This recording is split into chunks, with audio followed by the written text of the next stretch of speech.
Well, welcome to a new Harry's Garage video. And yes, we are not in the garage. We are actually at a JCB headquarters. And I've just finished doing a Harry's Farm video on the story JCB doing with hydrogen. And if you want to see that story, I'm going to put a link up there. But basically, they've gone to the next stage and they're actually producing hydrogen and then taking on a bowser out to building sites around the Birmingham area. Anyway, that's all explained in that video. But I just thought, while I was here, I'd take the opportunity, go and meet Lord Bamford again and talk about what's going on in the car industry at the moment. This race to net zero, how does hydrogen play a part? Why is electric car stalling? How he feels about the new car market, that sort of thing. As we know, Lord Bamford is a car buyer, and I'm intrigued to get his opinion on how he sees the car market at the moment. Lord Bamford, lovely to see you again. Harry, lovely to see you. And I can tell this is your office somehow. I've never seen so many models.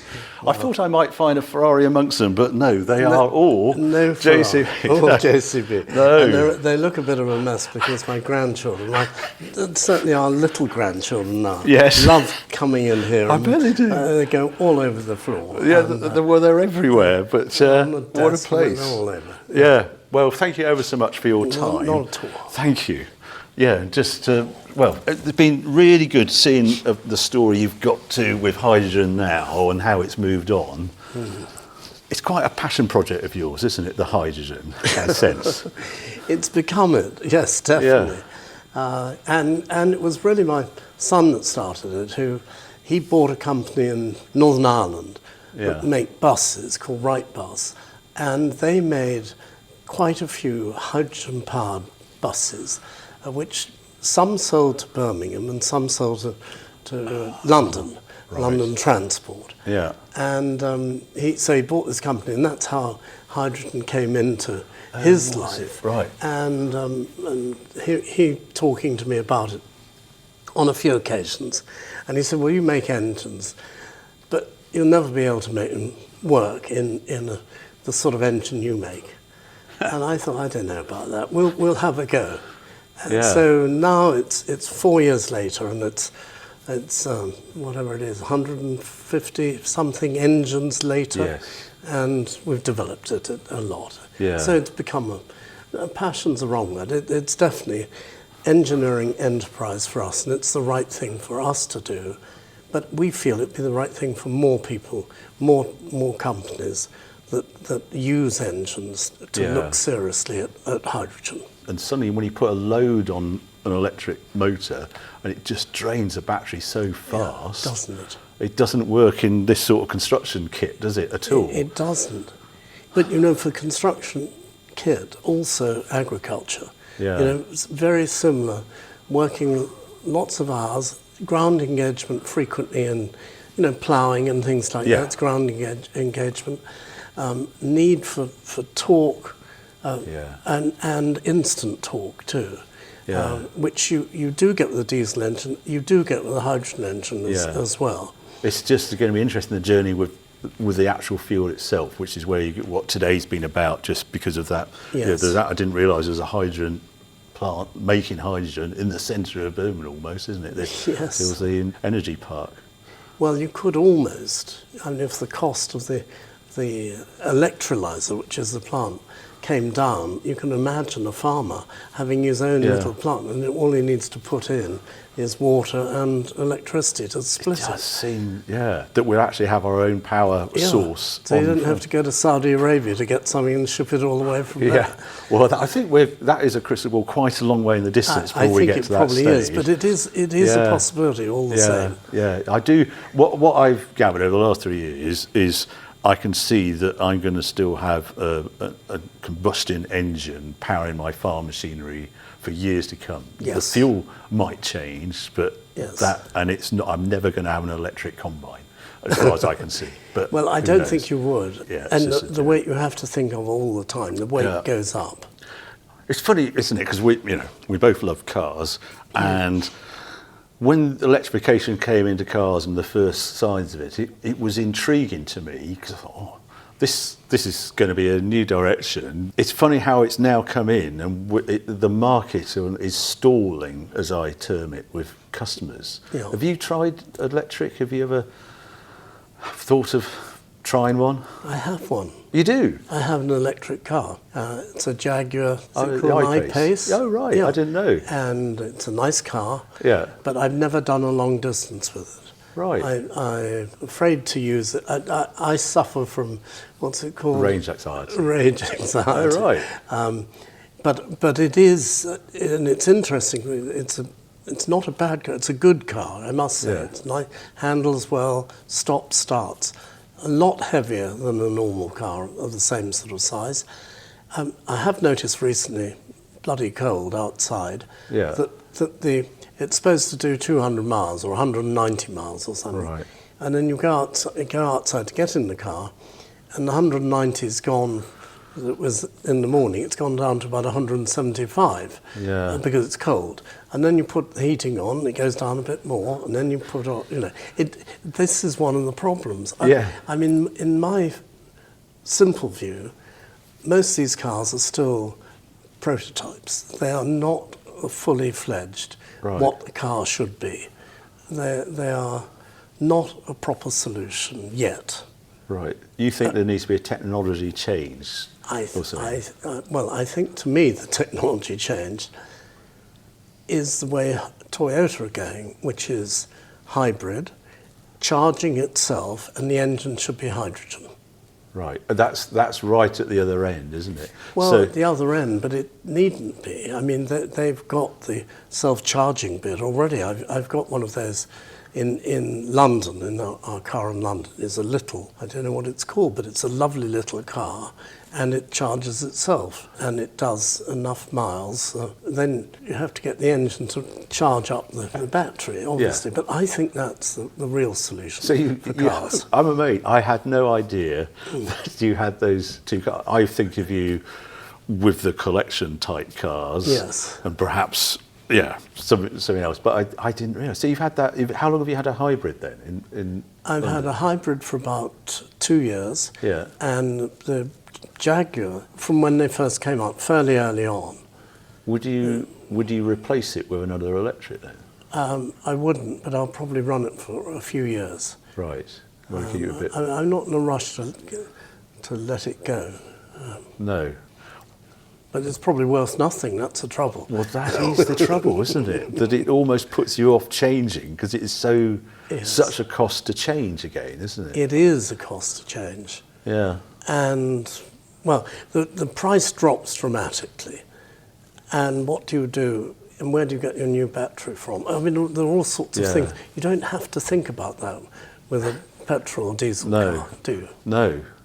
So what do you feel about this Z mandate and just looking at the crisis in the car industry? Do you look at it and think, oh, I would not like to be in that industry? Well, I'm very glad I'm not in that industry.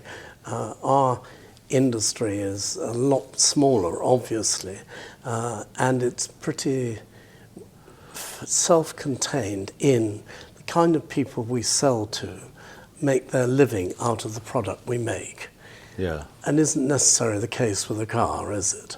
No. And also, the average car does something like, I think it's 40 minutes a day at the most. And our average machine is probably doing 5 hours at least. I mean, in India, we're doing 5,000 hours, 5,500 hours a year in India on average. Amazing. There's only 8,000 hours in a year, so it's working. Yeah. They're working nearly all the time. Where do you think the car industry is going to go then? Keir Starmer's on about, hybrid only from 2030, isn't it? I think there should be further liberalisation and extend. You know, these things that politicians say has to be done by a certain time are not practical. Yeah. In my view, and there is enormous concentration of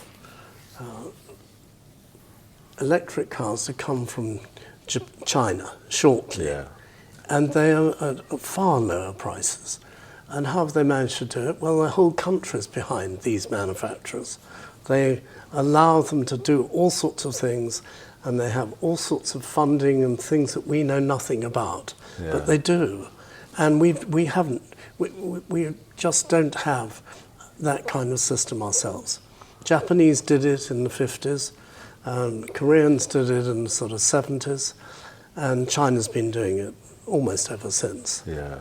In today's market, do you hanker after something? Is there something out there you think, oh, I really want that? Or probably an Aston Martin of some sort, isn't it? Well, I should, because I'm a shareholder in Aston Martin, and I do, applaud the job that Mr. Stroll has been doing. Yeah.